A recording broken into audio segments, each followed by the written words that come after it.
Okey geng, macam biasa lepas buat test bawah, okey, aku akan buat review mana yang kurang memuaskan hati aku akan cerita kat korang semua. Bunyi memang mantap.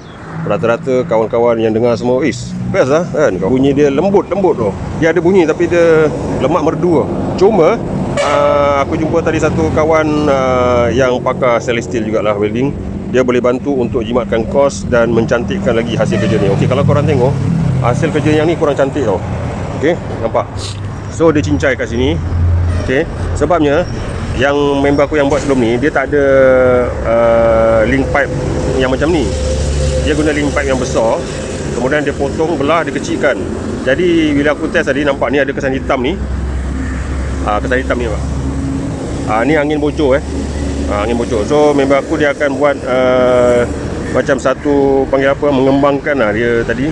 Kemudian dia akan welding sikit ni, banyak sangat welding ni. Ini puncanya sebenarnya dia tak ada, panggil apa, dia tak ada pipe sendiri. Ini semua aku punya dalam store. Jadi dia cantum-cantum jadi comot lah kan.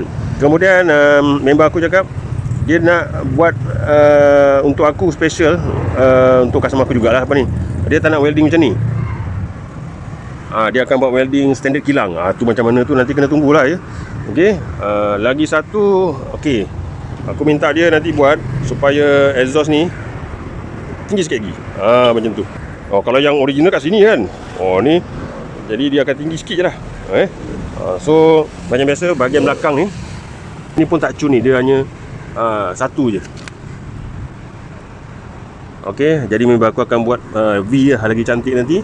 Kemudian dari segi pemotongan markah, potong markah, dia macam sepatutnya dia straight tu, straight. Sepatutnya dia straight. Aku minta dia buat tapi dia buat macam tak cantik lah, nampak dia macam ada kepak sikit gitu kan. Tak cantik, dia kena betul-betul straight tu. Siapa-siapa yang berminat nak order, okey, nanti tunggu aku buat rahas untuk tim Maxim. Aku akan geng-geng Maxim lah. Harga link pipe 270. Tunggu hasilnya macam mana, kita nak tengok perbezaan harga 350 dengan harga 270. Tapi member aku cakap dia akan buat lebih cun daripada yang ni. Jadi video ni bersambung lah ya. Tapi appointment aku pada hari Sabtu ni lah.